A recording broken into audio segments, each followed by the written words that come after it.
SU forward Donnie Freeman is that guy. But in a time of need, the sophomore stepped up. Corey Washington spins left, floats it up over Kyle, but he blocks it away. Rejection by William Kyle, and here comes Syracuse from right to left. Anthony at midcourt straightaway, whips it near corner, open three for Freeman. Yes! Donnie Freeman's having a day. It's another three for Donnie, up to 18 points today. 51-44, 16:09 to go in the second half. Speaking of questions, there may not be any more than for SU guard Kyan Anthony. However, the freshman shushed all the doubters with a downtown bomb.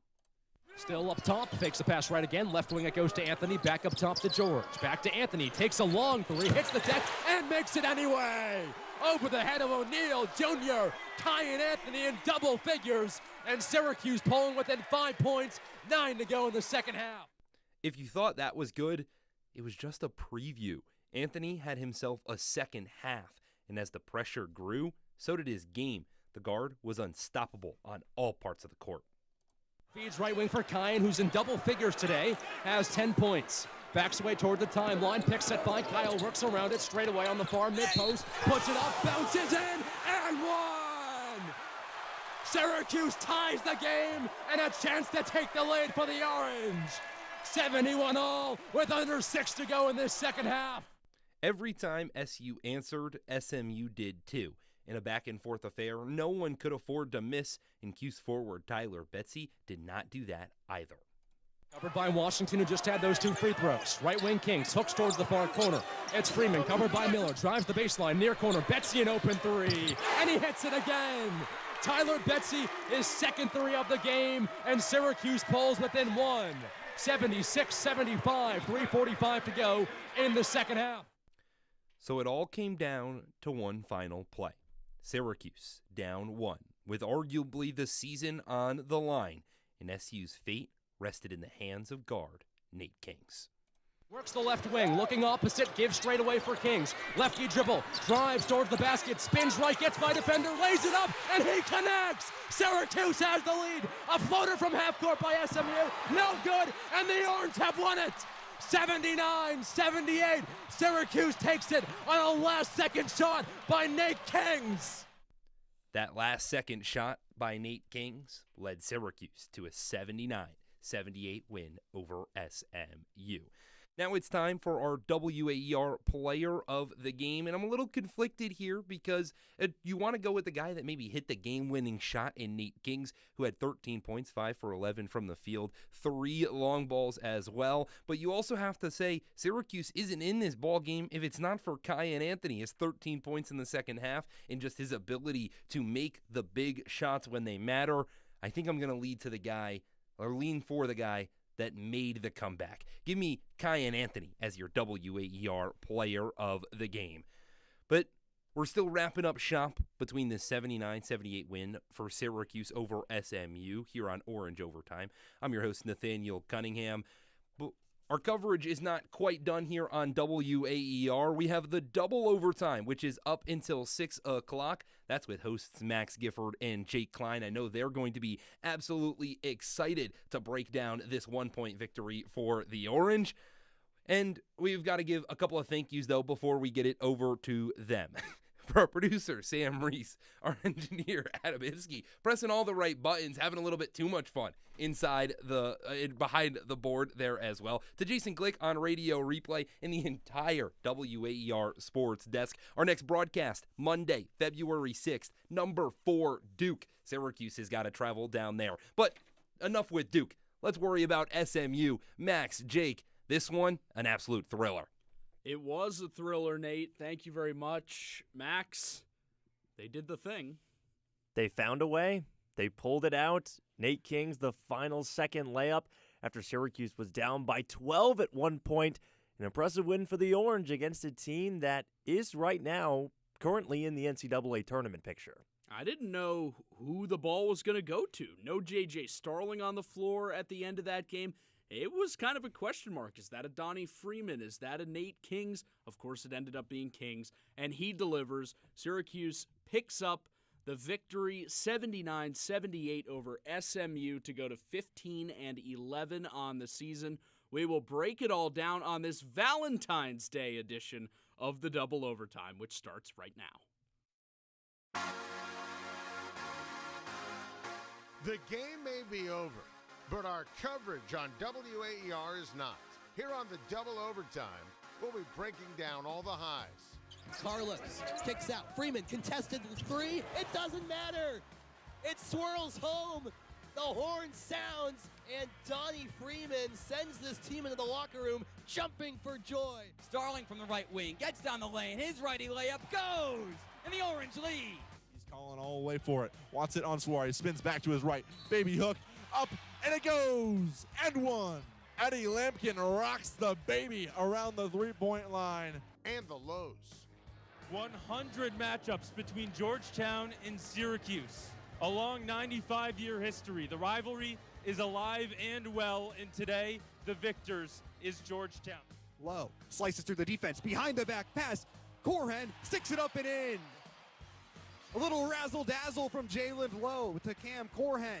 And that one may be the dagger. And thus ends the second season under Adrian Autry. And it finishes in the second round of the ACC tournament in 2025. Delivering our hottest takes along the way. But it just makes you wonder what is going on in practice, because each time that Adrian Autry takes the podium, it's a lot of, we're working on it. We're getting better. We're working on it. We're getting better. We're getting better. Well, sure, maybe in theory they're getting better. But this is a fan base that needs you to be good now. Say this about Syracuse basketball is crazy, because the brand of Syracuse basketball that I grew up knowing is so far distant from where this team is at now. But I mean, we could be talking about Syracuse at the bottom of the ACC. I don't think this team makes the ACC tournament at this rate. Get your voice heard by calling in at 315-443-2011 or check out our YouTube at WAER Sports Talk. It's the Double Overtime, and it starts right now. It is the Double Overtime on WAER with Max Gifford. I'm Jake Klein. We're talking Syracuse's 79-78 last-second win over SMU in the Dome this afternoon. If you'd like to call in, and we will get to our phone lines in just a moment, please give us a call. 315-443-2011 is the number. You can also interact with us on YouTube or on social media at WAER Sports Talk. And Max, before we dig into this, we do have a caller on the line. David from Syracuse is with us. David, how are you? I'm great. How are you guys? I'm doing well. Still checking my heart rate after that one. For you, and then I'll hang up and let you listen to the phone. Here's my question. If Syracuse can somehow pull off the next two games, which I know is a very tall task, against Duke and North Carolina, do you guys at all see maybe a little sliver of hope making the NCAA tournament as a bubble team? I want to get your opinion, and thank you for taking my call. Well, David, thank you for the call. I'm sorry to be the Debbie Downer here off the top after the last-second win, but I would say no. I mean, Syracuse could win out, beat Duke not at all. on the road, Louisville on the road, and UNC at home, win out, and still only get to 20 wins in the regular season. If they did all that, they would probably need at least a win in the ACC tournament just to be in consideration. If I'm being honest, if you came to a post-game show that you want to talk about the positivity going forward for this team, I'm not sure we're the two to talk about it. Yeah. Because I think both of us have been pretty honest about our feelings about the team up to this point. And right before this show, I went and looked at Joe Lenardi's recent bracketology. And currently, the first team out is TCU. You want to guess where TCU is in the current net? 50? 47. Syracuse 50 was a good guess. Is just above 70. Yeah. Not even Long close ways away. to the mark of being in the NCAA tournament. If they did win out, that number would go up. But to say it's a long shot would be an understatement. Yes, and the fact that you have Duke and North Carolina on the docket, David mentioned it, a tall task, and I'm not even sure. I'm sure that might be even putting it a little lightly. We'll talk about Duke, North Carolina down the road, because the game at hand was a good one, considering that Syracuse did have to pull this one out at the last second. You were down by 12, and then the end of the game where there was seemingly no offense, Syracuse still found a way. And I kind of want to break down just that last play Yeah. because even before the play happened when Nate Kings hit the layup at or right before the buzzer, we were sitting there wondering who's going to get the basketball. Yeah. Because we saw in the distance that J.J. Starling was not on the court, Cayenne Anthony was not on the court, and those were probably, in my opinion, you had Cayenne who kind of, I guess, was the leader of that surge down the stretch, and then you had Starling who's kind of been your go-to guy in those moments. You thought, okay, maybe they're going to Donnie Freeman. He's at 18 points, but instead you go with Nate Kings, a guy who really showed out against Cal a game ago. Yeah, and look, I give Syracuse immense credit. They could have seen that they were down by 12 against SMU, like you said, an NCAA tournament team, and they could have rolled over and let SMU run all over them. And they didn't. They got back into the game. I thought Nate George was great down the stretch. The distribution was phenomenal. A couple of big threes by Kings, also by Anthony, and Betsy had a couple. But yeah, I mean, I don't know that I would have picked Nate Kings as the guy to take the final shot, but it was a well-designed set by Adrian Autry out of the timeout. We've got another caller on the line after Syracuse beats SMU 79-78. Frank from Phoenix is with us. He wants to talk about the win and what it means for Adrian Autry. Hey, good afternoon, guys. Hey, Frank, how are you? Hey, Frank. Hey, this is Phoenix, Arizona, not the Phoenix, New York. Longtime Orange fan, go back to, days before Jim Boeheim. And I'm glad to see the win today. I'm glad to see the team is playing better, coming together. I'm glad that they're able to fight through some of the difficulties they're having and able to pull it out at the end. And, I go back far enough that I remember when Jim Boeheim became the coach at Syracuse after Roy Danforth. And I'm hearing the same things now that I heard back then. Boeheim can't coach. We got to get rid of him. And I'd like to see Central New York give him a little bit more slack. You'd like to see Central New York give Autry more slack? Yeah, I'm hearing and reading a lot of things coming out about gotta go, time to get somebody else. And again, I saw the same thing with Jim Boeheim when he was first new in coaching at Syracuse. And, he turned out to be a Hall of Famer. Whether Adrian Autry will be, I don't know. But, they're working through adversity, and I think he's doing a good job at trying to get there. So would you like to see Autry back for another season next year? I would. Yep, I absolutely would. How come? What have you seen? Well, I think, from this team? the changes with Wildhack leaving. Yeah. I think the fact that there's going to be some bumpiness there and trying to figure out how that would occur if, in fact, they decide to let Adrian Autry go. Now, I think that if Adrian stays, I think that there's a chance to retain some of this team that is coming together. They'll have another year under their belt. And I think that what I'm seeing is that he ought to be given another year. Well, Frank, we very much appreciate the call. I hope you're enjoying the weather out in Phoenix. I'm sure it's better than the weather here in Central New York. But we appreciate the call. I don't know. I mean, look, I understand you want to retain the team. I totally get that. But you retained a lot of the team from last year, which wasn't a good team. You brought back the two best players from that team, and the improvement has not been stark in 2025-26. You also haven't seen some of those guys you thought would be improvements to the lineup step up until these last couple of games. You were talking about Nathan George in particular. Yeah. I've been very impressed with him the last couple of games, the way that But he it's has up and distributed down. a little more. Very up and down. And even Nate Kings is a guy who I think we came in saying, okay, he's going to be a spot-up shooter. He's going to be the guy you go to get a shot. And I haven't thought about that. I didn't even think about it today, even though we ended up getting the buzzer beater against SMU. I think at this point it might just be too little too late. But this is my problem with some of these late season wins like this, especially when you're on that fringe bubble territory, is that this could shift narratives for so many people. Even though if they lose that Cal game in double overtime or they just lose today, I mean, I'm sure our calls are very, very different. Yeah, totally agree.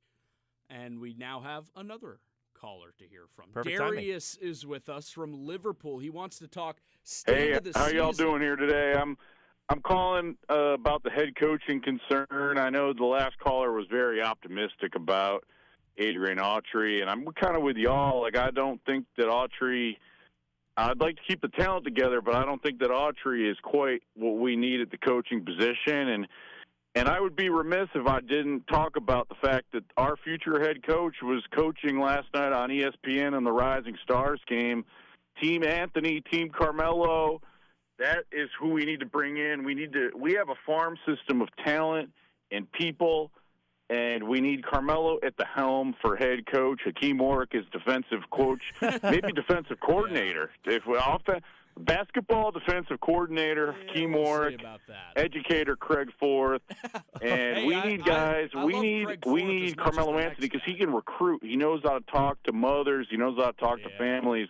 He can sell me. He sold me on a vision. I met him at the local Tully's, and he sold me on the vision last time I talked to him. And I'm thinking about it, man. Like, this team, we can recruit. We have NIL. We need some of the famous boosters, the people from your program, to step up and donate some money. Where's Mike Tirico taking private jets to the Olympics, but he's not going to donate to the program? Like, come on now. We need an NIL pipeline, a head coach like Carmelo to drive up the buzz, not like a Deion Sanders situation. Melo actually knows ball. We need this, and the more I hear myself say it, the more I believe it, and the more I feel good about it. Well, Darius, we very much appreciate the call. I think Mike Tirico does plenty. He's currently helping choose the new chancellor for the school, right? So. And the new athletic director. So, look, Carmelo Anthony is not a basketball coach. Great basketball player, not a basketball coach. That's just the fact of the matter. All right. I also don't understand him as a fan because he'll get very excited for very random moments during the games. Other times he just leaves. Yep, that's also correct. So there was a basketball game today. Syracuse beat SMU 79-78. Yep. Max Gifford, Jay Klein breaking it down for you. If you want to be just like Darius and give us a call to share your thoughts, you can do that. 315-443-2011 is the number to call. 315-443-2011. You can also interact with us on Twitter or on YouTube at WAER Sports Talk. Have been enjoying the variety of opinions far. Some very positive, some uber negative. Yeah. Some already have the ideas of exactly who should fill in every spot next year. Others think maybe continue with Adrian Autry. We have another caller on the line. Lee from Boston is with us, a fellow Bostonian. Lee wants to talk about our discussion of the NCAA tournament possibilities. Lee, how you doing? Yeah, so feeling good about after the win, good-ish, and here's why. This is in response to David from Syracuse talking about the possibility of slipping in after beating Duke and Carolina, which it would take nothing short of a miracle to accomplish. There's a simple reason, well, actually quite a few, why this team is not going to make the tournament. It's Boston College. It's Virginia Tech. It's Hofstra. It's even Miami, Houston. If they had found a way to win 2-3 of those games that they honestly should have, honestly, guys, I don't even know if we're talking about Duke and Carolina as make-or-break games because this team would simply be in a much better position. So, Lee, I agree. I think especially the BC and the Hofstra games, you look at those two games and it's just, wow. Where would you be? It's a lot of what-ifs at this point. Yeah, you could lump Virginia Tech in there as well, I think, because they just played so poorly in the second half of that game. But, Lee, is there any game that sticks out to you as the one that has kind of defined this season? Because to me, it's the Hofstra game. Like, that's the cannot lose. So I remember having this conversation right around the New Year. To me, the Hofstra game and the Tennessee win basically canceled each other out. Yeah. So you were in the position that we basically thought Hughes was going to be in right around when conference play began. But once you lost to Boston College, I mean, the Eagles stink, pure and simple. Losing that game really set this team up for failure because they had given themselves a chance to make the NCAA tournament at that point in time. And then you go lose to a team like Boston College. It just sickens me. Where would this team be if they had managed to beat a team that is objectively better than on paper. So, Lee, do you have any belief that this team can have any sliver of hope for the tournament? No. So you're asking them to beat the number 4 team in the country in their barn, a place that has historically treated the Orange incredibly poorly, beat Carolina at home, a team that whooped you in the butt 2 weeks ago, go on the road to beat Louisville. They kicked their butt last year too. Why should I have hope? No, you shouldn't. It's hard to disagree, Lee. We greatly appreciate the call. Always great to hear from you. Max, I agree. It's very easy to play the what-if game, right? You can talk about what if you beat Hofstra. I do think that Boston College loss, Hofstra's a less acceptable opponent to lose to. But Boston College almost makes you more mad. Yes, because that's when there was somewhat of momentum getting back. You had the win against Georgia Tech. Then after losing the ACC opener to Clemson, and then the momentum starts to build a little. You get another home win. Then you go on the road to Boston College, and then it seems like the season was all sealed, delivered, and gone after that. Yeah, and I'm not sure that's the order, but yeah, no, it's that BC game started really the slide. Like this, what is it now? 7 losses in the last 10 games for Syracuse. Started. It had been 6 of their previous 7 going into the California game. Yeah, so I guess 6 losses in the last 9 games. Started with that BC game. It's hard not to think that game is kind of what derailed things for the Syracuse team. And the record is, look, it's not great. 15-11 is not where Syracuse wants to be by any means.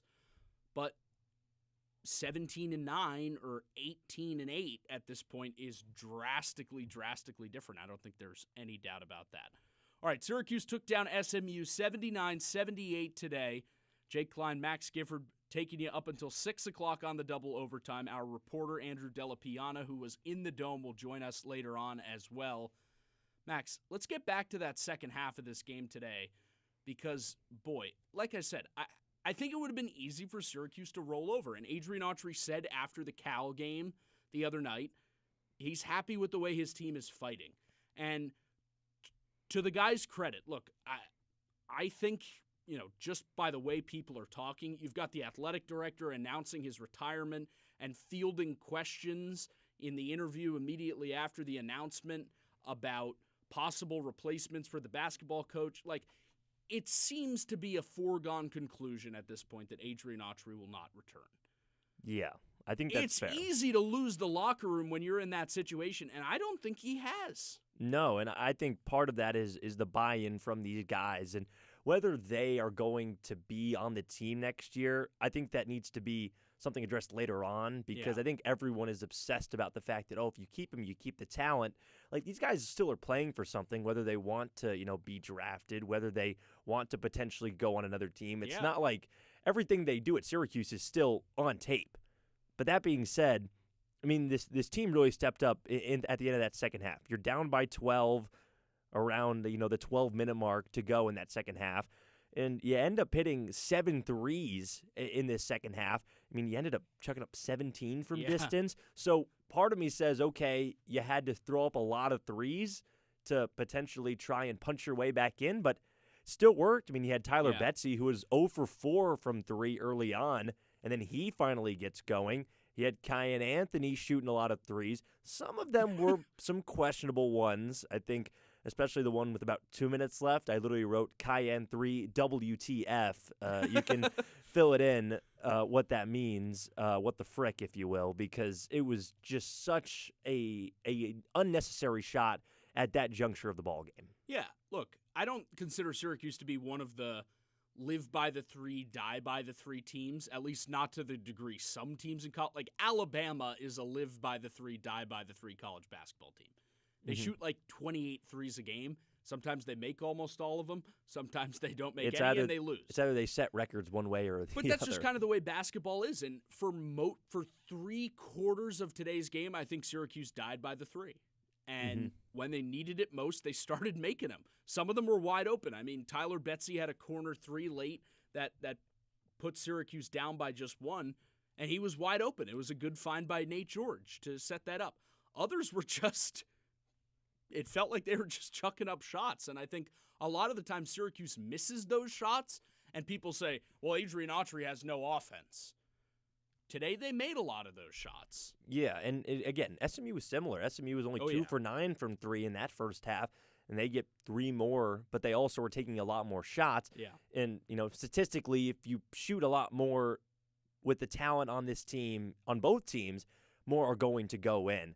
So, I think it's a good point you make about, the criticism that they get for not having the offense, when a lot of the times, sometimes they just go in, sometimes they just don't go in. That's just the nature of basketball nowadays, and especially with how many teams rely on the three-pointer.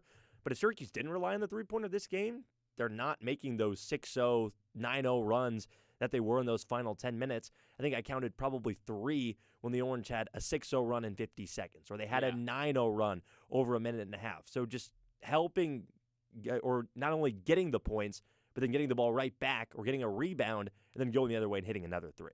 Yeah, and I know they gave up 78 points in this game, but I was also happy with the way Syracuse's defense played down the stretch. They did not allow a point to SMU in the last 2 minutes and 43 seconds of this game. SMU shot very poorly from 3.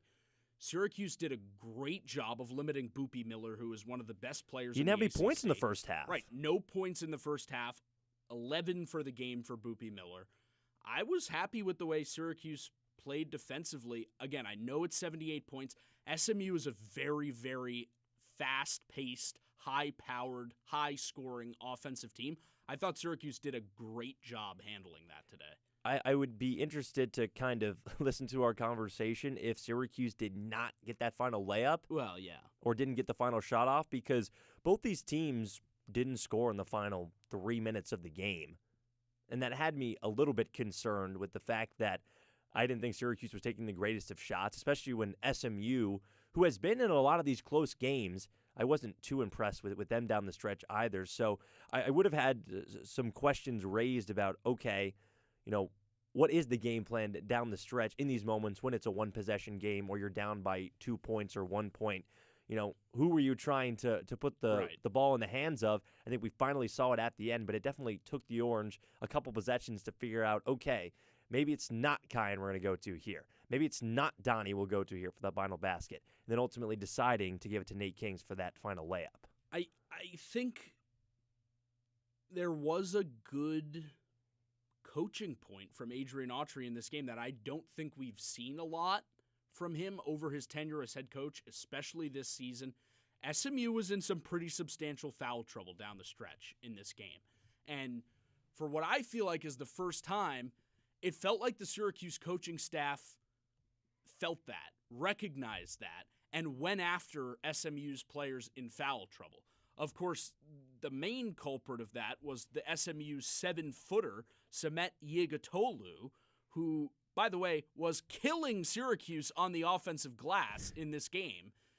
Down the stretch there, those last 6 minutes or so, there were multiple times where you felt like Syracuse got a stop, had a chance to go get a bucket, and just couldn't get the rebound because they don't have anyone who can go toe-to-toe with a 7-footer in the post. That got Boopy Miller a couple of extra shots. It got SMU a couple of extra shots. For Syracuse to go after him and get him to foul out with a couple minutes left changed that game, in my opinion. And it is one of the more intimidating presences that has been in the paint all season. The Orange have gone against. 7'2", that's correct. I believe he's 7'2". Yes, 7'2", 270. And you look at the points in the paint, I think that's something we haven't talked about. How about 44 for SMU to just 26 for Syracuse? So they were legitimately at one point nearly doubling the Orange in paint points, and Yigitolu was pretty much the main culprit. Him and Toombs were dominant. You had Yigitolu with 11 points on the night, and then Toombs had 19, so just a hair under 20. And I think part of that is because Syracuse maybe hasn't seen a guy like that in games consistently, that you have to figure out a way to take him out of the equation. And I'll give the Orange coaching staff credit once again. I know that we maybe haven't given the flowers. I know it is Valentine's Day. We'll pull in that pun. But maybe we haven't given as many flowers to the Syracuse coaching staff today. But I think you make a good point of giving them credit for shutting down those bigs especially in the bigger moments, and getting Yigitolu out of the game with 3 minutes left. And stuff like that is what makes it even more frustrating that Syracuse is at the point it is. Because wins like this, games like this, moments like Adrian Autry calling a timeout with 11 seconds left and drawing something up for a bucket. I was telling him to not call the timeout. Yeah. SU had numbers going the other way. I think Boopy Miller had fallen after he had fell basically into the cheerleading section after he missed the shot and Betsy got the rebound. I was saying, go, go, go, go, go, and said I didn't need to. Let's get back to the phone lines. Dave from Liverpool is with us. Dave, what's on your mind? Yeah, I'd like to make the comment that the key to the game was the foul trouble of their center. Yeah, totally he was in foul trouble a lot during the game, and of course, when he fouled out, that's when Syracuse was able to score inside a little bit. Syracuse shouldn't be happy about this because I can't think of a team worse on second chance points than Syracuse. They were terrible on second chance points. Yeah. And Dave, remind me, we appreciate you always calling into the double overtime. Where are you on the Adrian Autry situation? If we had a better coach, our record would be 20-6 right now. If people follow basketball at all, we'd be 20-6. Okay. By the way, SMU only had 5 more, no, you're right. Second chance points, they were dominated today. Yeah. I completely got it wrong. 27-6 to clarify so there for it is. SMU. I agree with you, Dave. And we both just said it. Getting Yigitolu, the center, out of the game was a huge difference maker because it kept not only SMU's interior defense out of the picture, allowed Syracuse to score, it limited the second chances that SMU had on the offensive end as well. So my question to you, Dave, is that not a pat on the back for Adrian Autry, if you will, that he did go after their guy and get him out of the game for what seems like maybe the first time in his coaching tenure? He recognized that, and he actually got the guy out of the game. Yeah, I wasn't sure if it was a great offensive moves by our team to get him in foul trouble, or he was just clumsy and out of position. Yeah. I mean, the fact that they got him to commit his third foul 30 seconds into the second half and get him out of the game 30 seconds in, when I'm sure SMU's game plan going into that second half was just continue to dominate the paint, just continue to find a way to be physical inside with Yigitolu. I think it says a lot about, I guess, Syracuse's game plan going into that second half to sort of stop SMU rather than focus on their own plan. Well, Dave, did you have something else, Dave? Yeah, one more point. I think it's kind of unimaginable that Syracuse would go into the season without a tall center because Kyle is not very tall at all. I can't believe they couldn't get a 6'11" or 6'12" center or whatever, because that would make a big difference on the defensive end. And Syracuse's defensive rebounding is poor, very poor. Yeah, look, I think Kyle generally, and Dave, we thank you for the call. Always appreciate hearing from you. I think Kyle sometimes plays bigger than he is at 6'9". He has a 7'3" wingspan. I mean, you can give him that. Right, you had 6'10" or 6'11" Eddie Lampkin who couldn't jump over a credit card last year. So I don't know how important the actual height is in terms of the center. Kyle, I think, plays bigger than he is. Look, there's not a lot of 7'2", 270-pound big men in college basketball right now. SMU has one. Syracuse got him out of the game. I think no two ways about it. You have to give Syracuse credit for doing that. And I'll probably give Kyle a little more credit as well, because going against Yigitolu on the offensive end, as if going against him on the defensive end wasn't hard enough, the fact that he was throwing baby hooks over Yigitolu's head when he is significantly taller was very impressive. And then Kyle also had multiple instances in that second half, especially kind of at the point where SMU had that double-digit lead. It seemed like, okay, Mustangs are running away with this one. You saw Kyle still jump up, block a ball away, tip a ball away, find a way to stuff a basketball in one of these SMU offensive players' face. That's the sort of thing that can spark the offense, especially if maybe the defense hadn't been up to par all game. Yeah, and the one other thing I do agree with Dave on, look, I don't know if Syracuse is going to find a 6'12" center out there, but I do agree with Dave on the fact that the record is probably better if the coaching was a little bit better. I think that's kind of an unavoidable truth for Syracuse basketball right now. And that is what makes it so frustrating when games like this do happen, games like the Cal game do happen. Are they blowing teams out left and right? No. But there's not a lot of teams in the ACC that blow everybody out on a regular basis. There's pretty much two, North Carolina and Duke. Louisville has big wins. NC State has big wins. Clemson has big wins. They also have bad losses. So it is frustrating when you see Syracuse put it all together and play hard and make shots down the stretch. And you know it's in there. Like they have it somewhere. And then there are games where it just feels like they take the day off. They don't even try. Yeah. I mean, I think that was a pretty good way to put it. But it even goes back to that Tennessee game, because I think that everyone was so high on this team once that happened. And I was on this program after that game. And I said I thought Tennessee lost that game. I didn't think Syracuse won it. And then what do you know? A couple days later, they lose to Hofstra. Or I guess it was just about a week later, they lose to Hofstra. I think you're right that was sort of the tipping point of, okay, even if you want to say they cancel each other out, that was when you said, okay, if this team was legitimately going to be in tournament contention and could legitimately show what they did against Tennessee, you wouldn't have lost that Hofstra game, and you definitely wouldn't have lost that Boston College game, because you said there hasn't been a ton of blowouts. Well, the team that you just took to double overtime, Cal, they just blew out Boston College today by 20. Yeah. Yeah, the ACC is a weird conference. Like, again, with the exception of maybe two teams, almost anybody can beat almost anybody on any given night. And we were talking about it, the fact that Syracuse is the 5th or 6th worst team in the conference right now says something about the parity in the ACC at the moment. Yeah, I think the conference, to go big picture for just a moment, I do think the ACC in both football and basketball gets a bad rep.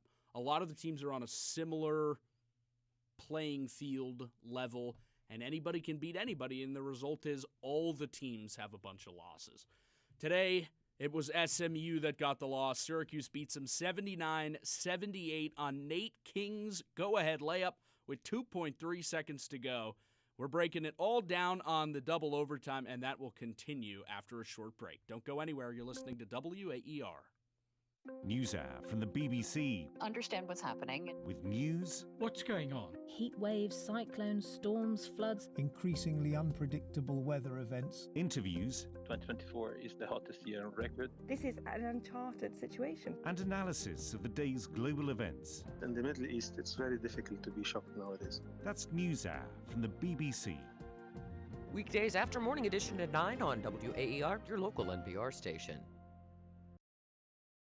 Experts warn that AI bots could influence our elections this year.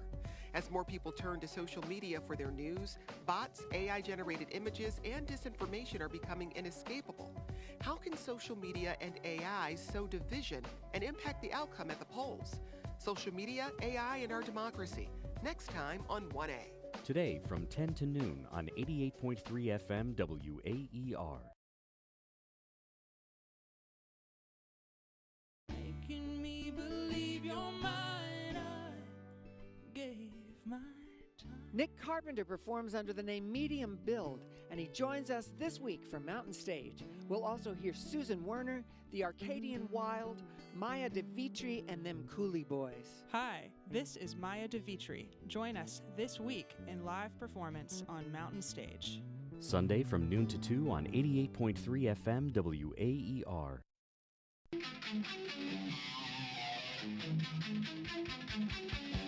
Gets a man in the air, stops, back out Freeman, 2 to shoot. Freeman steps back, kicks it out corner, White off before the buzzer, he got it!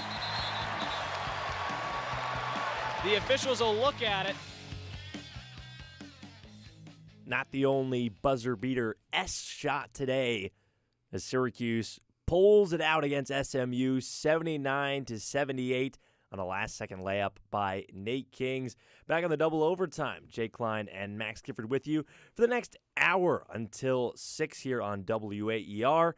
We hope you'll come and talk to us. We already had so many callers so far. We hope you can be one of those as well. 315-443-2011 is the number to call to get your voice heard. You can also interact with us on social media and YouTube at WAER Sports Talk.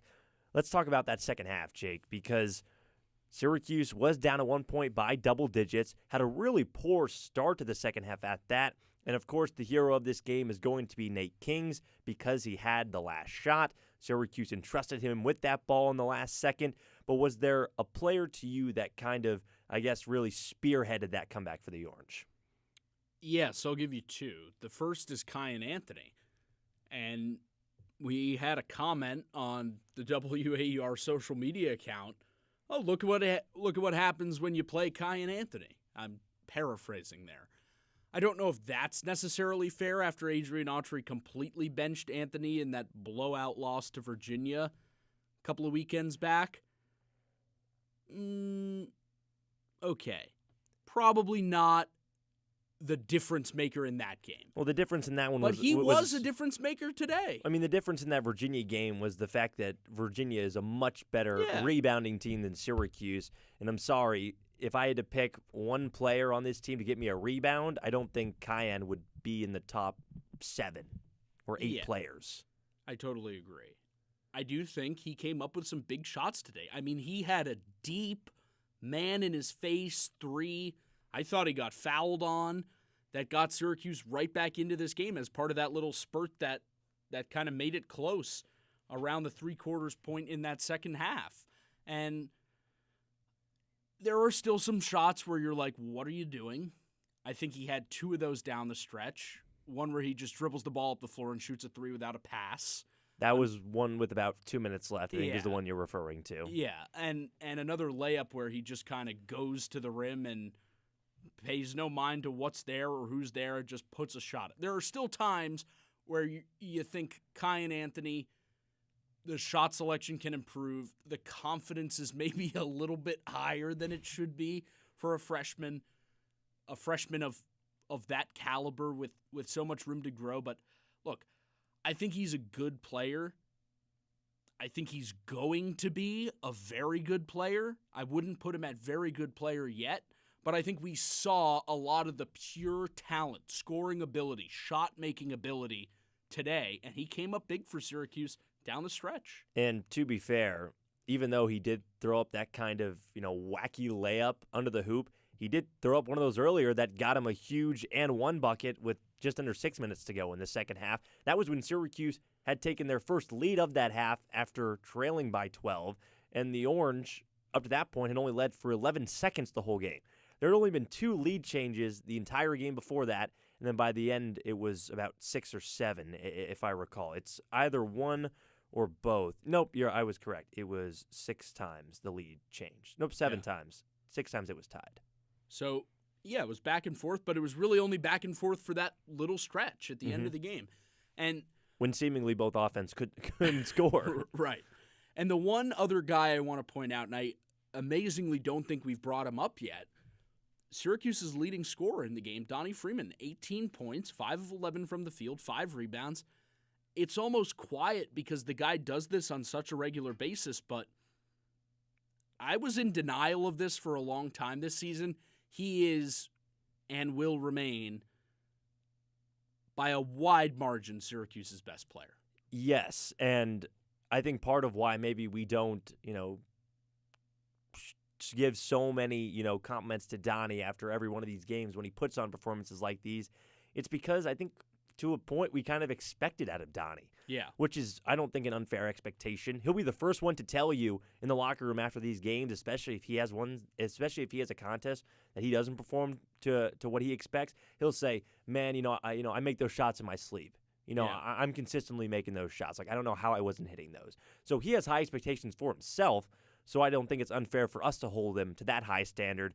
And today, it was 18 points, 5 rebounds, 3 assists, doing a little bit of everything on the court. Yeah, I was really impressed with him. And I think when it comes to that last possession where Adrian Autry, Syracuse had a 5-on-4, and Nate George, who also, by the way, played a great game, slowed up a little. Adrian Autry took a timeout. Both of us were a little hesitant. Like, should they have just gone there and tried to get a bucket in the final seconds? Obviously, hindsight's 20/20, and the answer is it worked out okay. But once that happened, and J.J. Starling was not on the court, was not a great game for J.J. He didn't play a ton, only scored 4 points. Looked like he might have been dealing with some cramping or an injury at the end of that game. He was riding the stationary bike. Yep.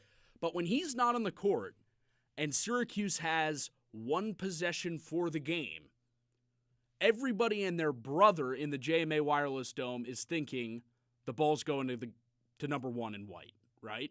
You would assume so. And I think Freeman playing such a great game today set Nate Kings up for great success on that last play, because he got the ball in a one-on-one, made one move to the basket, and hit the game-winning layup. And I think that's probably because Andy Enfield's team was thinking Autry's going to draw something up for Donnie, and he didn't. And to have a player who commands that much attention on the offensive end can help you out, and I think it helped him out there. And I think it also helped that Syracuse did only need a layup. Yeah, they didn't need a 3. Only needed 2 points. So with that being said, all eyes definitely were on Donnie, because even though Syracuse had shot so many threes down the stretch, I mean, if the Orange had shot a 3 at the end of the game, we would have all said, what in the world are you doing? Even if it had gone in. And I don't think it's to take anything away from Nate Kings either, because that's 3 straight games for him in double figures. And if you go back to that Notre Dame game, he's now had 20 points and 2 of his last 5 as well. And I'm not necessarily trying to say that Nate Kings has been making a difference, because he is, but I do think to a point that some of these other characters around Kings do make him so successful, because he does, I guess, he does take some attention off of him because some of these other guys are doing so well. I think Donnie Freeman was the most impactful player in that Cal game for the overtime periods. And you have J.J. Starling playing 44 minutes in that Cal game as well. There's so many different options, and we've talked about the talent so much with this team. I don't think you can take away the fact that there is so much talent on the team. And even that being said, even though there is that much talent, it's a matter of putting it together on a consistent basis. Max Giver, Jay Klein with you on the double overtime for the next 55 minutes. If you want to join us, call in 315-443-2011 is the number to call after Syracuse ekes out the win over the Mustangs today. If there's another player that stood out to you, we've talked about Nate Kings, we're talking about Donnie Freeman, and the impact that maybe J.J. Starling didn't have in this contest. Who else did you think stepped up? There were a lot of people that really had to step up. J.J. only had 4 points. Will Kyle only had 4 points as well. We talked about his impact a little earlier. I also was impressed with Tyler Betsy down this stretch. The fact that he had 3 3-pointers after he had 2 3-pointers after being 0 for 4 at one point. Yeah. It was an interesting game from a lot of Syracuse's players. Betsy came up big after a very slow start. That's kind of the live by the 3, die by the 3 thing that we were talking about. Individual players fall into that category too. My great-grandpa has always said that to me ever since I was young. We've got Austin from Baldwinsville, who thinks after this win, the team might be in for a little bit of a run. Austin, what do you have for us? Hey, guys, I'm a big fan, long-time listener. I listen, and I think this team is going to make a big-time run. You look at comparisons in the past. Earlier in the show, I was listening, and you guys said that this team has no quit. They haven't given up on Coach Autry, and I think that goes a long way. You got guys, each game, different guys stepping up each game, and I think that means you know how to win in multiple different ways. Yes, we lost earlier in the season, but we didn't have Donnie, and now we have Donnie, and he doesn't know how to dribble, and it's fine. We're still going to win games. I compare this team to the NC State team a couple of years ago that went on a couple deep runs in the ACC tournament. They snuck their way in, and next thing you know, they're in the Final Four. And people are going to be looking at Kyan Anthony. I thought today was his legacy game. A lot of people were saying, I said it. I was at the game. It was electric. The power didn't go out. I went there, and I was sitting next to the guy next to me, and I said, this is the Kyan Anthony legacy game. And then he hit that deep 3. And I just think that this team has some run left in them. Autry started changing up a little bit. He was running the last game against Cal. He was running those sideline out of bounds, football plays from Coach Fran, the 5 wide receiver, the spread, and it was awesome. This team has some heart, And I liked this SMU team. They have a great coach. They got some great bigs. They had that guy from Turkey. He reminded me of Enes Kanter. And they have some guys on that team, and that's a big win. We got him in foul trouble. That was targeted. That was coaching that made that happen. This team is going to go on a huge run, man. I believe it. So you're not daunted by the fact that the next game is at Cameron Indoor Stadium against Duke, and then the game after that is against North Carolina. No, been there. That place sucks. And guess what? It smells like eggs, and it's small, and they have like 10,000 fans. I'm not worried about going to Duke. That place stinks. Cameron Boozer's overrated. I don't. Well, Carlos Boozer is not overrated. Cam Boozer kind of overrated, but Duke stinks. Carolina at the Dome, lock it up. Pitt at the Dome, lock it up. And then ACC tournament, we're going to win 3 games. Louisville's we're going to get to also 22 wins based on my calculations, and we're going to make the tournament. We're going to slide in because I was looking at the bubble teams. Joe Lunardi doesn't know what he's talking about. And I don't know if Joe Lunardi is a Syracuse guy, but he doesn't know. Not a Syracuse The bubble teams stink. And I think we're competitive. We're getting hot at the right time. We're getting so hot that the snow's going to start melting. Well, Austin, he came in hot he came in hot as well on our WAER airwaves. Thanks so much for the call, Austin. You. The only thing I'd say about the comparison to that NC State team, they also had DJ Burns and DJ Horn. No, they had great players. I'm not sure. Syracuse has good players also. Yeah, but does Syracuse have that type of player that would be, a tournament-defining player? Because, that NC State run was... just to say they're even going to get there is wildly bold. Yes. I don't even like to put too much thought into it just because it was so unprecedented at the time for the Wolfpack to go on the run that they did. Yeah. And the fact that the Orange still have 3 games that, in my eyes, are not easy by any means. Yeah, I think there are 3 games that even if Cameron Indoor Stadium up as losses. Even if Cameron Indoor Stadium does smell like eggs, it still is really hard to win there. Yeah. Not many teams do. I would say the egg smell could actually contribute to how difficult it is to win in Cameron Indoor Stadium. Maybe that's something we were thinking about before Austin's call. Orange definitely going to be stepping on some eggshells, if you will, heading into Cameron Indoor in just a couple of days. Jake Klein and I are breaking this one down on the double overtime. We heard from Austin. If you want to get your voice heard, call in 315-443-2011. I think saying this team could go on a run isn't out of the picture. I agree. But I'd also just say you have to look at the competition in front of you. And I have 2 questions on top of that.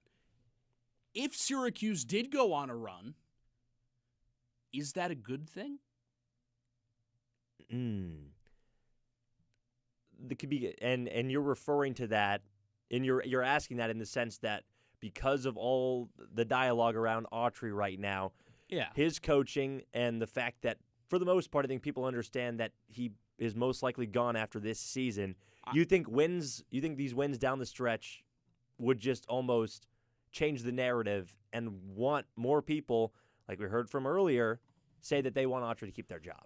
Yeah, I think, look, my guess, and this is a guess, I don't know anything here, I'm not reporting anything here, my guess, just based on what I've heard, is that a decision has been made that he's not going to return. And whether it's John Wildhack or the greater athletic department leadership or whomever, boosters, whoever, my guess is that they've decided he's not going to return, regardless of the outcome of the final handful of games here over the next couple of weeks. If that is the case, and Syracuse plays really well at the end of this season and goes on a run or whatever it is, maybe they win a couple of games in the ACC tournament, maybe they make the NCAA tournament. I don't think they will, but maybe they do that. If that were to happen, whether it happens or not, if that were to happen, I think it would split this fan base, and that's not where Syracuse wants to be. More than it right already now, is. The vast majority of the Syracuse fan base is united in the fact that it does not want Adrian Autry to be its coach. And I don't think that's crazy to say because of, again, I've gone back to the 3 seasons that Autry's had leading up to this. I don't think you can put that behind you. Yeah, no, I agree. It's not something to ignore. even if, you had some momentum after the first season, second season didn't go the way you want, this third season has had moments, the glimpses of hope. Today was one. Just to be shattered moments later. And I have a feeling going to Cameron Indoor that could be the shattered moments later. Yes, that yeah. It's the carriage turning back into a pumpkin, if you will. You are more than likely correct that orange will turn into a pumpkin on Monday night. We'll have to listen to find out, but I tend to agree. And I just wonder if there's any real benefit to the quote-unquote lame duck wins at the end of the season. Yeah, and if the coach isn't going to return, which again seems like a foregone conclusion, is there even a benefit of, maybe Kyan Anthony will play better and want to come back, or Sadiq White will play better and want to come back? And if the coach isn't going to come back, then you have to assume everybody's gone. And I don't like that I'm putting so much thought into the next stretch, because coming into this one, even before the game started, I would have said if you lost this game, you're probably losing most of the games for the rest of this season. The fact that I'm even thinking that the Duke game and the North Carolina game are going to be close is just kind of, it's not unserious. It's not, unbelievable that you could think that way after seeing this win, because SMU is a good team, but those teams are also in a different stratosphere compared to SMU. Totally. Not even close to the same teams. I think we saw that when Syracuse played UNC. And I think that game's a good thing to look at, because there is, and again, part of what makes it so frustrating is there is a Syracuse team that exists as constructed that goes down by 32 points in Chapel Hill. And there's also a Syracuse team that plays so well in the second half of that game that it cuts that 32-point lead to 7.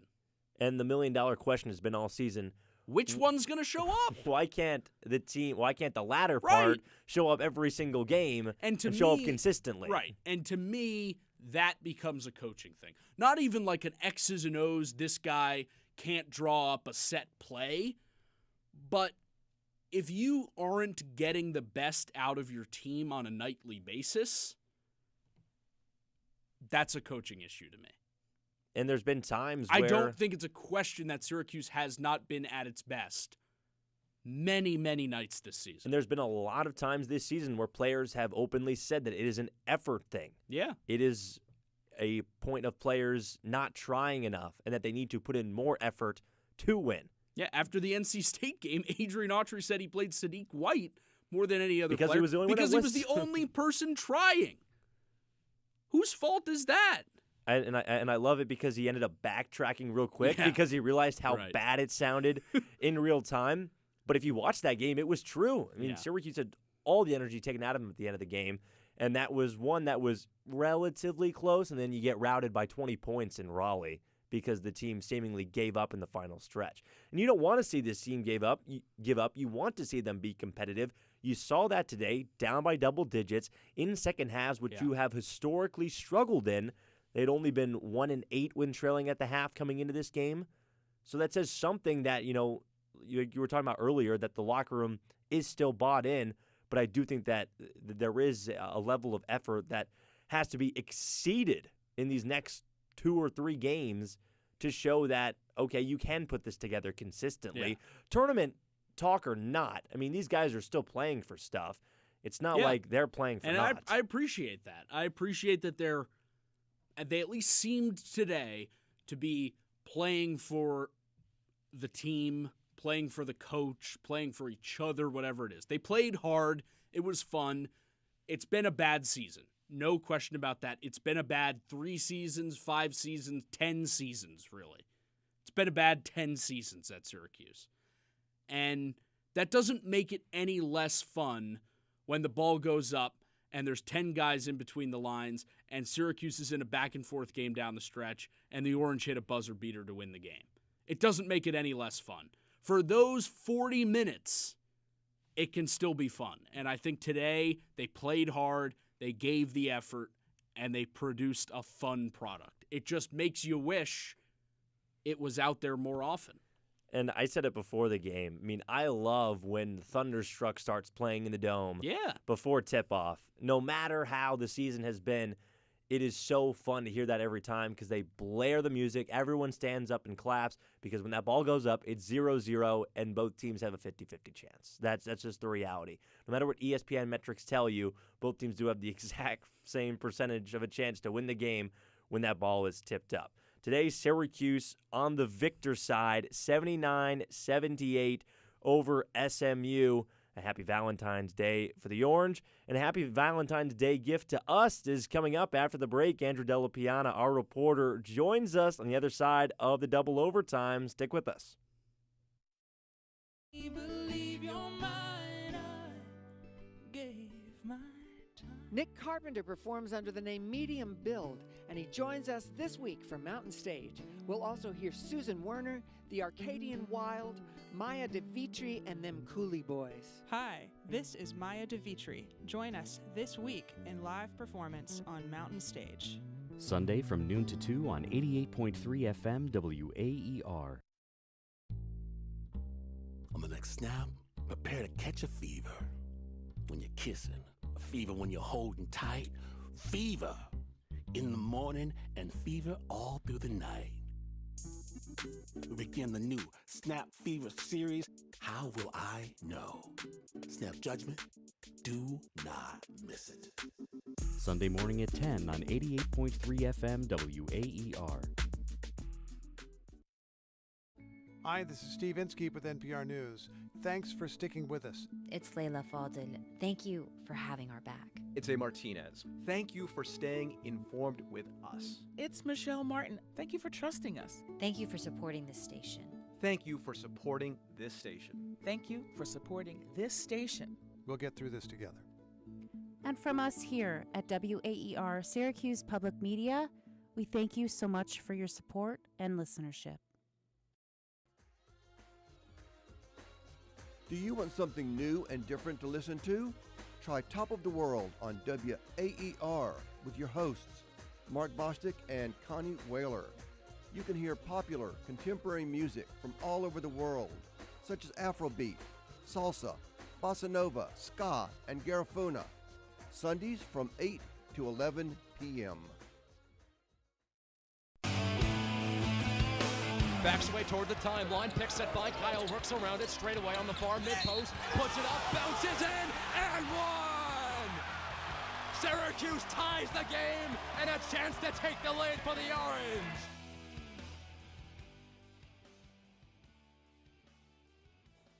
All day long, I want to hear that Ryan Randoni call on repeat after Syracuse takes down SMU 79-78 inside the Dome. With Max Gifford, I'm Jake Klein. We're taking you up until 6 o'clock on the double overtime on this Valentine's Day. You're going to give us a call, 315-443-2011 is the number, 315-443-2011, or interact on YouTube or X, Twitter, the everything app, at WAER Sports Talk. A Valentine's Day gift for us, Max, as you said, the third member of our crew, our reporter. Aw, that's so sweet. Andrew Della Piana joins us. I was joking, by the way. I don't believe that. Are you serious? Okay. Hey, he was in the Dome. He was. He got the Valentine's Day treat of watching this Syracuse win. Andrew, a crazy finish to a game that for a while I thought was like, ho-hum, another Syracuse loss coming. Yeah, it was getting to that point in the second half where, Syracuse started to make that run where you're like, okay, they're kind of in this game. And then SMU pushes it back to double digits, and you're like, all right, here we go again. Syracuse is going to kind of hang around. They'll make it somewhat close, and people will say, oh, another double-digit loss for Adrian Autry when it's like 11 points. Yeah. And then Kyan Anthony comes in. Tyler Betsy comes in. They start knocking down some threes, and you're thinking, hey, this is a ball game again. And the moment that Dome erupted, I think it was when it became a 4-point game after Anthony's first three, where he almost got a 4-point play, really, which should have been. He definitely got fouled on that. The Dome was probably one of the loudest I've heard all season long. That place erupted. It was a great environment today. It was the first thing that Adrian Autry talked about after the game. Did the students actually show up this game? Yeah, it was actually a pretty good crowd in the student section. It didn't creep too much into the upper decks like it did yesterday for men's lacrosse, but it was still pretty full, to be surprised. The fact that it said there was 19,000 on Wednesday. Oh, that is I am such a lie. 100% certain. I was in the building for both games. I am 100% certain that there were more people at last night's Syracuse, Maryland men's lacrosse game than there were Saturday? No, Wednesday. Wednesday. For Cal. I don't know what day it is. Wednesday for the Syracuse Cal basketball That's game. not even No a doubt question. there were more people last But night. that team has given fans a reason to show up. They've given them a reason to get excited. Oh, yeah. Although these last two games for the Orange, they have given been their exciting. fans some things to get excited about. So, Andrew, one of the things we were talking about that impressed us was you had the SMU big man, and I'm going to try not to screw his name up, Samet Yigatolu. Yeah, pretty good. 7'2" Turk. Big dude. Huge. 270 as well. He had a major impact on this game, but he was also in foul trouble. And to Syracuse's credit, they forced him to pick up his third less than a minute into the second half, and they got him out of the game. Yeah, it's something I actually asked Coach Autry about. Was that a point of emphasis to start the second half by kind of going after Samet a little bit more? And he said, absolutely. Think about those first couple of minutes, guys, where Yigatolu was getting fed the ball every single time on either side of the block. He was just making William Kyle look absolutely silly. And you're thinking, man, this guy could go for 25 points on like 10 of 10 from the field. That's how good he was in those first 5 minutes. But then as Syracuse started to attack a little bit more, and even in that first half, remember, Syracuse was in the bonus with about 13 minutes left in that first half. They started to penetrate the defense a little bit more, cause some contact in the paint, and that's where Yigatolu started to get a little bit frustrated. You mentioned that third foul. It came 28 seconds into that second half. He picks up the fourth one, a legal screen. That one was a little bit ticky-tacky, could have gone either way. Then that fifth one was just blatantly awful. There was 2.5 minutes left. He fouls the guy 80 feet from his own basket. He was frustrated, and that was a massive turning point. He was phenomenal in that first half. Syracuse could not guard him to save his life, and then, he comes out of the ball game, and now Syracuse starts to find its maker getting some shots. Yeah, I thought that was, and we've had multiple callers who agreed with us on this as well. I thought that was the turning point in that final stretch. Like, there was a point where Syracuse started to claw back into the game, and SMU was just getting bonus possessions off of Yigatolu's offensive rebounds. Yeah, and that stopped. And SMU had to switch to his own defense because they were afraid that they were going to get even more into foul trouble. So they switched to that 1-3-1 at about the halfway mark of that second half, and that's where Betsy, Anthony start filing in, and Syracuse eventually takes full advantage. And that's the deceiving part about the points in the paint, because even though SMU was dominating pretty early on, ended up with 44 compared to Syracuse's 26, it's because Syracuse was trying to draw fouls when they were driving into the lane. A lot of their points ended up coming on those three-pointers in that second half. Well, SMU had 30 points in the paint in the first half. Yep. Just 14 in the second half. Of course, that's There you go. with Samet not being on the floor for majority at that second half. But that's credit to Syracuse. Exactly. Which we don't say a whole lot, to be honest. Like, they actually had somewhat of a game plan today and executed it, which actually looks good, to be honest. Yeah. And I think another credit to Syracuse and credit to Adrian Autry. We said that word a lot and today. his Credit staff. to, but it's worth it. Yeah, I thought They've played earned well. it. They earned it. They, for a large portion of this game, rendered Boopy Miller, one of the best scorers in the ACC, pretty much moot. Yeah, didn't score his first 2 points until 3 minutes into that second half. Yeah. This is a guy that has been averaging north of 15 points per game, almost 20. This is the second best offense in the ACC, top 20 nationally in points per game. And to hold a guy that has been basically unstoppable this season for SMU, that's very impressive.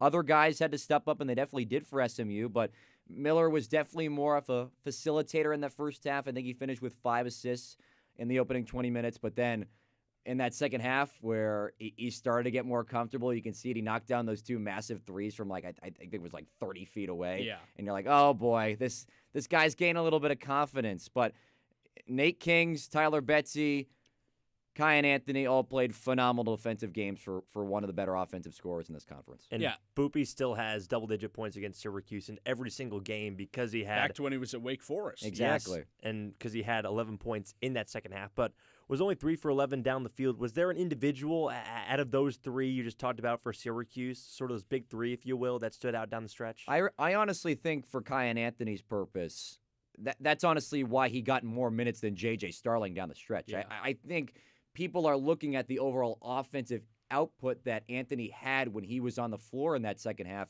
but its defense is what kept him in it. J.J. Starling was a -10 tonight, and Kyan Anthony played about 12, 13 more minutes than Starling did. Yeah. And think about what's been going wrong with Anthony these last couple of games, and maybe even the reason why he got benched a couple of games ago. He wasn't playing good enough defense, so that good enough defense was translating into really good offense today for him. Yeah. I said this earlier. I don't think 78 points allowed to SMU is bad at all. Oh, absolutely not. In the old days, the Jim Boeheim era, 78, you gave up 78 points to a team. It just didn't happen very often. SMU does 78 points on an off night. They average 86. Right. SMU does 85 This was their points a off game, night. night after night after night. I was pleasantly surprised with the defensive game plan and execution from Syracuse. And think about, too, when that second half started, SMU scored 12 points in the first 4 minutes. Oh, the Orange looked awful coming out It looked of the half. awful coming out of the break. It was embarrassing. Even after a strong finish to the first half. Exactly. Yeah, you finished 4 of your last 4 from the field to end that half, if I'm not mistaken. Yeah, and think about, too, with that first half where you couldn't do anything in the middle of that zone. SMU was just tossing in the paint. That's where all your points in the paint came from in that first half. And then you go to the second half. It gets a little bit better as that half goes on. But again, once you saw that second half and you're like, oh, my God, here come the Mustangs. Yep. This game is absolutely over. And they actually showed up for the second half of that second half and played really good defense to spark the offensive comeback, really. I also should correct myself. I was very wrong about that. The Orange were 0 for their last 5 to end the first half. And still cut the lead. 10 or 11 point lead down to 4 at halftime. But you look at the season averages for some of these SMU guys. I mean, Boopy Miller and Jaron Pierre Jr., those guys were averaging about 20 points a game. You held those guys to just over 10. Yeah. So you're holding those guys to, half of your season averages. And then even a guy like Yigatolu, who still had a good game, he was averaging 10 coming in. So you held him to his season average. So you weren't letting anyone go off in particular. Right. I think that's what was also particularly strong on the defensive end. Yeah. Again, cannot understate how pleasantly surprised I was with the defense and how happy I was with just the overall fight that they showed. Because I would imagine that, that was a fun game to watch. That's how I felt. Yeah, I think, too, it was better than the Cal game. Yeah. Where, I mean, SMU's a far better team than Cal. Cal. Oh, it absolutely is. And remember, too, you look at the context of that game. Oh, there was 28 lead changes. There was a bunch of power outages. Yeah, that makes the game exciting, but from a Syracuse standpoint, you look back at this SMU game rather than the Cal game, you say, hey, this is something we can seriously build off of as we go into these final 5 games of the season. Because when they go down 12, you're thinking, here we go again. Yep. Here we go again. It's going to be another SMU. They kind of run away, make it a 15, 20-point game, and Syracuse never comes back. Still, I'm really surprised that they still won this game, to be completely honest. Why? Because we haven't seen this team put up that much of a fight to get over the hump before. No, that's fair. That's totally fair. And that's what I've been saying. This is what makes it frustrating. Correct. Because they clearly do have it in them. Exactly. The talent has always been there. It has always been there. It's just the fact of the hump is right there. Think about with North Carolina. You were down 32 and made it a single-digit game in the final 2 minutes. Again, North Carolina wasn't really trying, to be honest. But you've been right there the whole season. And the fact that now you've gotten over the hump, maybe a little bit too late to make yourself a contender in the tournament, but still, it's there. It's been there all along. Why is it taking so long to show up, though? Well, the question that Jake and I were asking just moments before you came on was, you have the version of Syracuse that is down to 32 points to North Carolina. You also have the version that makes it a single-digit game in the last 5 minutes. And whether they were trying or not, that's team. You still have to make the shots, even if the defense maybe isn't pressing you as much. But the question is, which team are you going to get on a nightly basis? And we haven't figured that out all season. And that's the frustrating We haven't thing, too, figured right? that out in 3 years under Adrian Autry.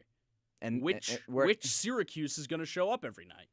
Because it seems like they have one of these wins every season that feels like it's going like, to oh, you're like flip the script, like, if you will.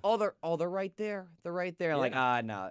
I mean, I think back to his first season, you had the North Carolina win at home, and you had the Miami buzzer beater. That's right. 2 years ago today. This season, I would say you have that Tennessee win, and you have this SMU win. Last year wasn't very good at all. Correct. So I'm not sure if there was one of those sprinkled in there, at least off the top of my head that I can remember. Yeah. Jake Klein with Max Gifford. We've got a reporter, Andrew Della Piana, in the house. He was in the house, the loud house. How loud? Pretty loud today. Pretty loud Impressive. house for the Syracuse 79-78 win over SMU. If you want to call in, give us your thoughts on the game, please do. 315-443-2011. 315-443-2011. You can also interact with us on Twitter or on YouTube at WAER Sports Talk. Andrew, I want to dive into that last play.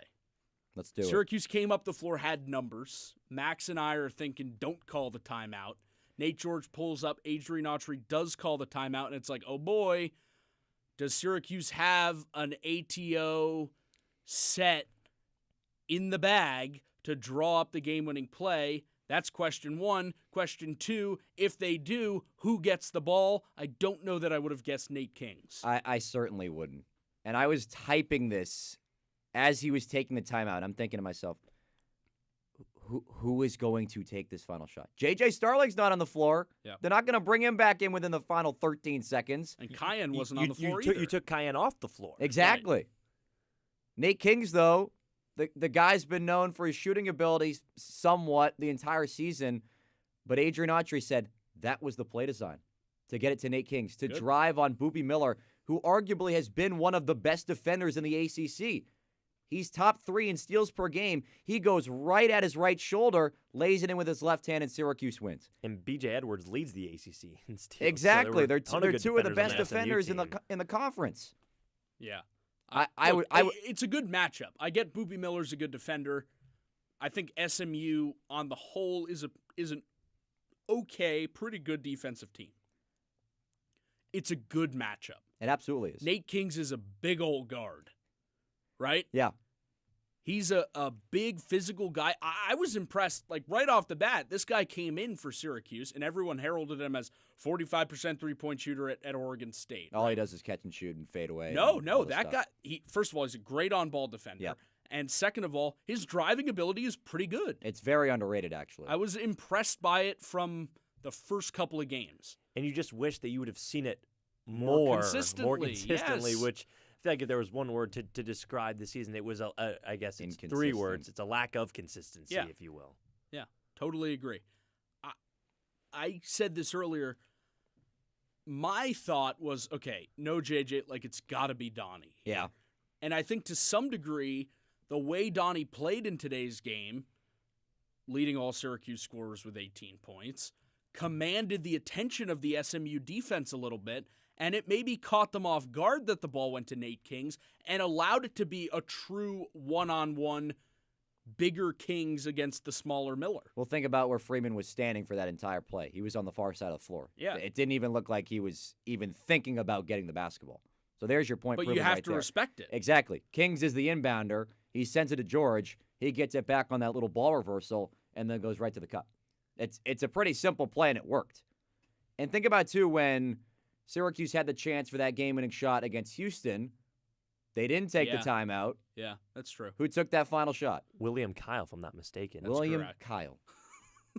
And they didn't even get a good shot off. It was a terrible shot. Yeah. So Adrian Autry learned his lesson from the last time they had a potential game-winning shot. If William Kyle would have taken the final shot in this game, I think we would be having a much different they would have conversation. absolutely deserved to lose There have that. been other times throughout the season where they have called a timeout to draw something up, even if it's not at the end of a one-point game.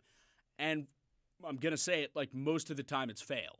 Because why on earth would you trust Adrian Autry to draw up a play to when he win doesn't you a draw game? any sets up on offense in the first place? There hasn't been, but I agree. I think it's a little bit of a coaching thing. And when he called the timeout, like, I did not have supreme confidence that they Of were going course to draw not. something up that was great. Gave you a reason this season or his first 3 years that says, But the this other- is going to be a guy that draws up a Kelvin Sampson kind of play to win the NCAA tournament game. But the other part of it is, I don't know that Syracuse has a bona fide go-to They guy. absolutely. That's why we're having this conversation of who's going to take the final shot. You don't look at someone like an SMU, like, it's got to be Boopy Miller, right? This guy has to take the final shot.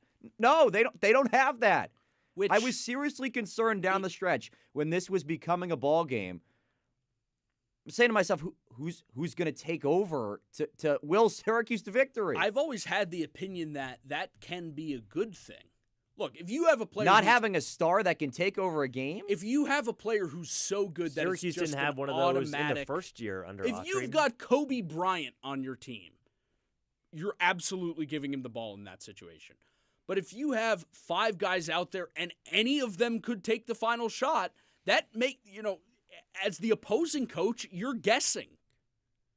Right? Yeah, but think about from Syracuse's standpoint more so of they know what they have. It's not a lot of confidence. The fans, I get it. Everybody knows the 5 guys on the floor, it's not a confident group that is shooting the basketball to win the game. But there is something to be said about the brand of basketball where you have a certain 5 individuals on the floor and they know that they are just the 5 that can get the bucket and that any one of them can do something in a certain situation, knowing that it's just us that can do it. Look, it hasn't played out that way, but in my mind, I've always thought, like, when there is that situation at the end of the game, it could just as well be William Kyle as it could be Nate George, as it could be Nate Kings, as it could be J.J. Starling, as it could be Tyler Betsy or Kyan or Donnie or whoever. Like, it could be any of them, and you can't tell me that doesn't make it tough on Andy Enfield in this situation. I just think from the standpoint of, like, think about what Enfield's thinking in terms of who is going to get the basketball. He wasn't thinking Nate Kings. Exactly. That's my point. I'm looking at, I think Giff and I are on the same page about this, as it's not a spot that Syracuse is comfortable being in a lot. Yeah, I don't disagree. I mean, they haven't played a lot of close games in general this year where they get down to that point of the game. But most of that is just I don't have as much trust in Autry and the coaching staff. That's also true. To draw up plays reliably because they haven't in the past, and at least in this season especially. The frustrating thing for me is that, we get to this kind of bigger picture about the offensive thing. When Syracuse got in the bonus with 13 minutes left in the first half, and they didn't take another free throw until about the 7-minute mark, and guys are just standing around the perimeter doing nothing as usual, you're in the bonus. Yeah. Go drop a play and attack someone at the lane. Yeah, I mean, they couldn't for large stretches of this game because the personnel for SMU is just... It's a hodgepodge, if you will. Yeah, I mean, they have better bigs than Syracuse had. Oh, absolutely. So Absolutely. I think it was tough. and Toombs were tree trunks. And part of what was so big, again, about getting Yegatolu out of the game was not only could you attack the lane now, but like you said, when he was in foul trouble, it forced SMU to go into that zone, and that allowed Syracuse to play from the outside. And they don't play a lot of zone. Right. At all. And how about SMU getting 6 players in double figures as well? They had a very wide variety of scoring, and they were doing it on both ends, it felt like at times. Yeah, I mean, ultimately it was one of those games that came down to who had the ball last. And Syracuse, with the exception of the 3-quarter court heave, which, by the way, almost went in, Syracuse had the ball last. SMU also had the ball in the hands of Boopy Miller for their final possession. Yeah. So they had it in the hands of their go-to guy, if you will. And then kudos to Tyler Betsy for getting that big rebound. And he already hit that buzzer beat. I'm going back to Miller. Yeah, Yeah, early in the season. Half court against Virginia Tech. Exactly. Imagine if that happened again. Oh, my goodness. It was legitimately very close. Well, so that was... Yeah, everyone's holding their breath. They're like, oh, God. Well, this would be the worst way to lose. That's why maybe I was expecting SMU to win because they had the comfortability being they had the guys in down some the of those stretch. close games. Yeah. That being said, I was doing some outside research after the game, and SMU's had double-digit leads against Duke, Louisville, NC State, and Syracuse now and have lost all of those games. Yeah. It's a tournament team, believe it or not. I think SMU is still going to make the tournament just because of the talent they have alone. But you even mentioned that resume of having those close losses and having leads. I could see why that wouldn't be the case. I think this game meant a lot more for Syracuse in terms of their confidence going forward for these Final Five, really. So does this give you any confidence going forward into this next stretch? We've had some callers who have so much belief in this team. They think that this Syracuse team is going to be like NC State in 2024. Austin from Baldwinsville called in and said he was not worried about the Duke game. We had someone that said that Cameron Indoor Stadium smells like eggs. Is that going to make them play better? That's what I said. That could be a factor that we're not thinking about. The egg smell in Cameron Indoor I will Stadium. report Write that on one Monday. down. Write that one down, Max. Write that one down. We'll get back Luke to you. Burgess will also report if it smells like eggs down there. Phenomenal. You'll have to tune into the double overtime to find out after the game on Monday. If they are somewhat in the realm of like, this is a basketball game against Duke, but in the second half, I think that's an accomplishment in itself. That's very sad. That's very sad that the point that Syracuse basketball has reached is it's an accomplishment to be in the game in the second half. Correct. Against Duke. The last anyone. The last time they were at Cameron Indoor, they were in that game, and then they got blown out. And it's funny. By 20, the last question that Autry was asked was about Duke because we're not going to see him again until that game, and his response goes, "It's Duke." Oh, so that doesn't give me a lot of confidence that Syracuse, after a hard-fought game against SMU today on Saturday, they got to go down to Durham on Big Monday and play again down there in a tough state. After you got embarrassed the last time you were there a couple Mondays ago. That's not a very confidence-inspiring answer from your coach. And then go play. And a coach who probably knows where he stands, granted. And then go play North Carolina on Saturday. Go play North Carolina. As a sweetener. Yeah. It's going to be an interesting couple of weeks. I will definitely say that. I don't know. In terms of... It's just always... this win, I think, for Syracuse gives you a little bit of, maybe there's some juice in this matchup on But there would be Monday no night, confidence if they lost TV. today. Of course. Yeah, I think it's one Nate King's layup at the end of the game shouldn't determine whether NCAA tournament or the season's over. Yeah, whether we go into Monday night feeling good or feeling bad.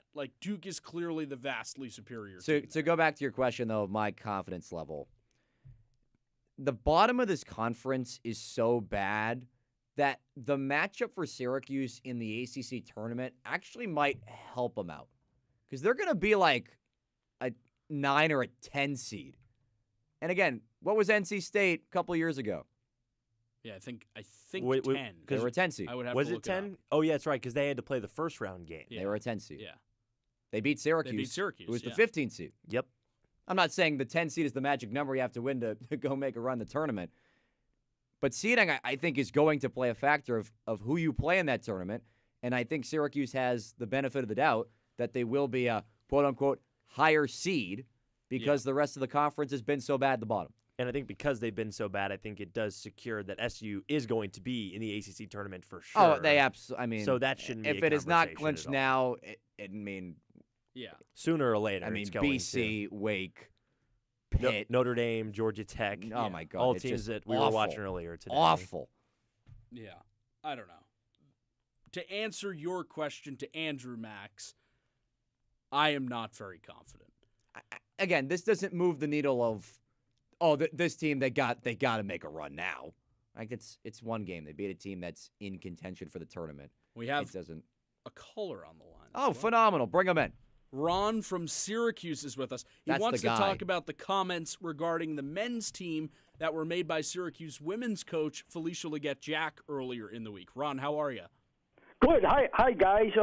Hey, first of all, a great game today. I enjoyed that game. But Coach Jack earlier in the week was talking about she's never seen or heard the negativity as bad as it's been from the fans concerning the SU program, the men's program, and obviously I'm sure she's friends with Coach Autry, and as I've said before on the show, I like Coach Autry. I liked him as a player, and but there's something lacking as far as I think with the coaching, and I wanted to find out what you guys thought about that.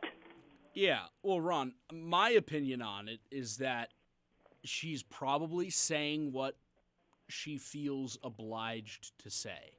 and to stand up for her colleague, basically. I also agree that the negativity is probably at a point where it's never been before. Because the last time the team was this bad was in the 1960s. There wasn't anybody tweeting angrily in the 1960s. Yeah, so I agree with guys, her on that part. In fact, I'm an older guy, so I remember the team back then. But you know what I was going to say? Listen to this. It wasn't too long ago. Syracuse was like one of the most respected basketball teams in the country. Oh, yeah.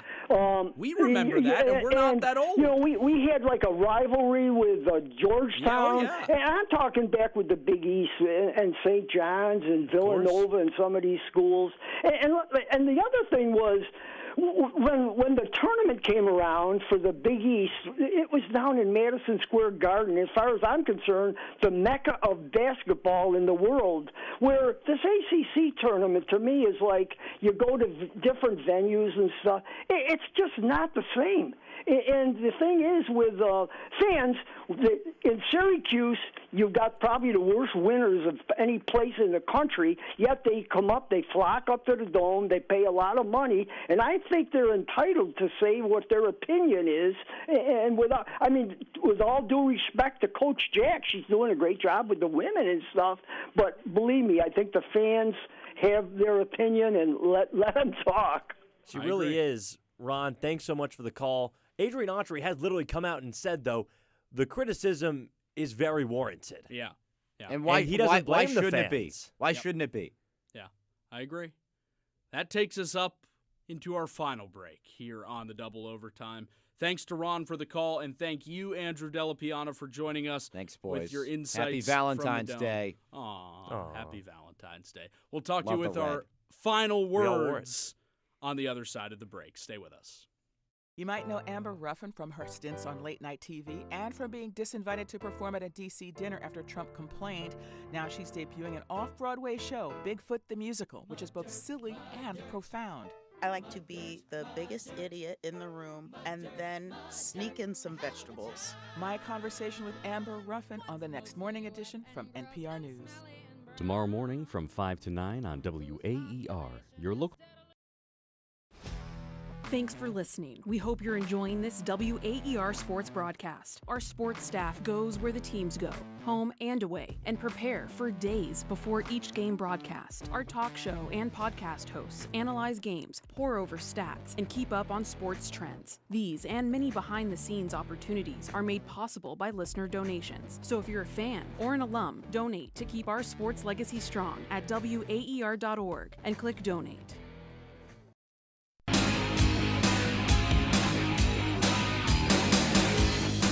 Backs away toward the timeline, looking for a screen by Kyle, and he'll get one on the far side. Won't use it, though. Drives on the right wing, takes a three. You betcha! Another three from Syracuse. They have made their last 4 field goals.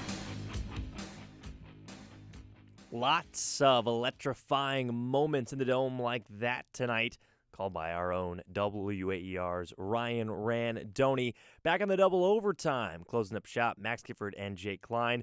After Syracuse sneaks past SMU 79-78 inside the Dome tonight on a last-second layup by Nate Kings. That was the exclamation point, if you will, for this quad 2 victory for the Orange. And it's final word time as well. So much to unpack from this game.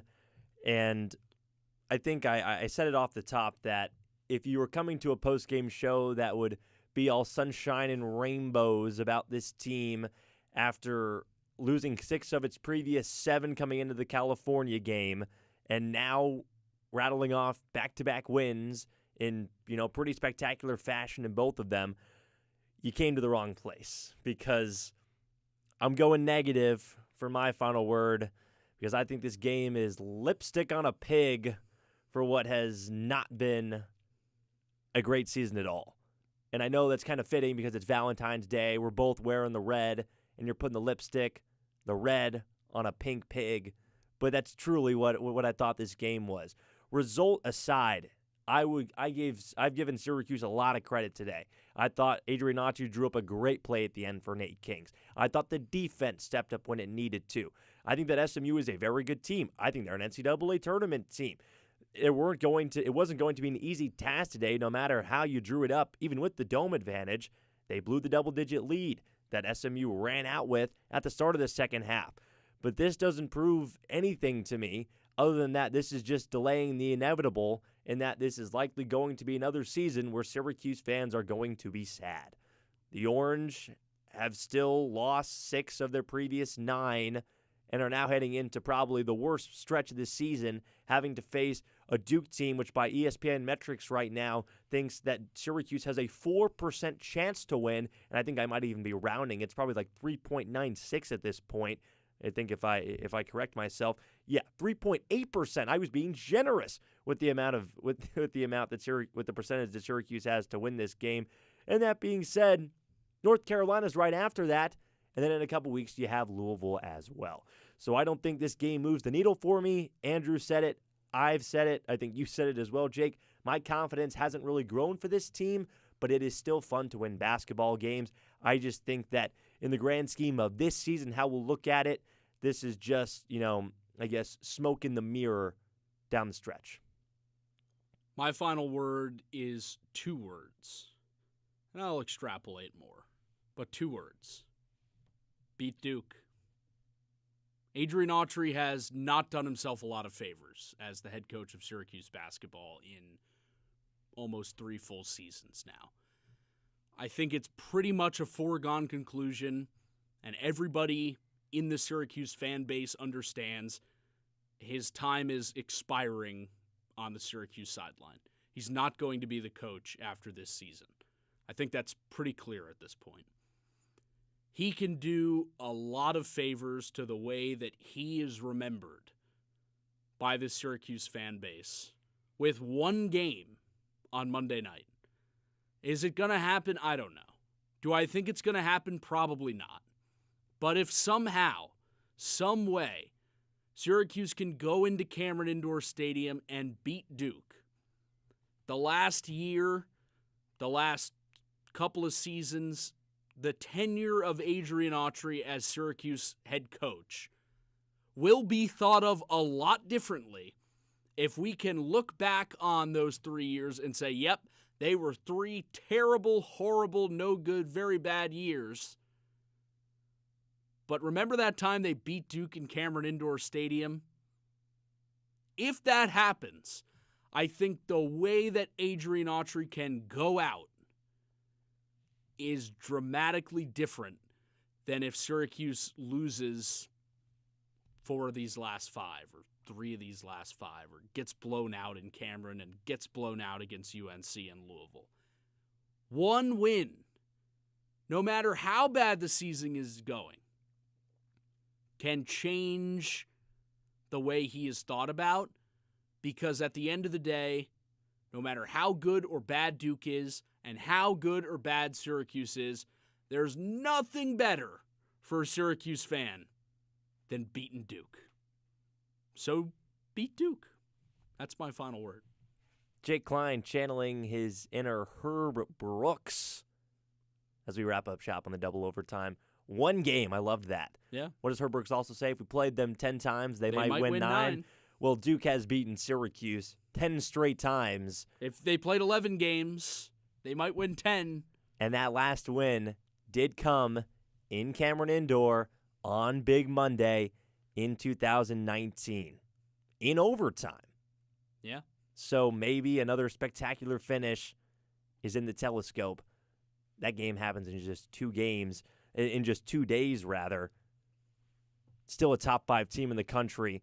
I still don't have much confidence at all. I think it would be. I'm just saying, if they can do it, it would be certainly a cherry on top, if you will, for what has been a tumultuous 3 years under Adrian Autry to cap it off. If he is gone by the end of this season, that game is at 7 here on WAER. You can join us on the double overtime until 11. We've got Jis Sokolsky and Adam Hipsky on that one. It should be fun. Luke Burgess also live from Cameron Indoor. He will have the report on if the stadium does smell like eggs. We do need to get a report on that. I'm going to tune in for that alone. I think that's the first question that should be asked on the double overtime come Monday. for what should be a good one on Big Monday, that is, here on WAER Syracuse. Some thank yous to hand out as well. Our producer, Luke Burgess, who's heading down to Cameron Indoor tomorrow for the game on Monday. Our engineer, Adam Hipsky, who will be on that show Monday. Our reporter, Andrew Delapiana, for joining us just a bit ago. And our WAER Talk Desk, Jack Elliott, Daniel Herzog, and Austin Raich. Great work done by all those individuals tonight after Syracuse squeaks out a win against SMU 79-78. Orange probably moving up in the net after this one. Maybe doesn't change the NCAA tournament hopes a whole lot. But for Jake Klein, I'm Max Gifford saying so long for now. Thanks so much for joining us after the Orange pick up another resume-boosting win.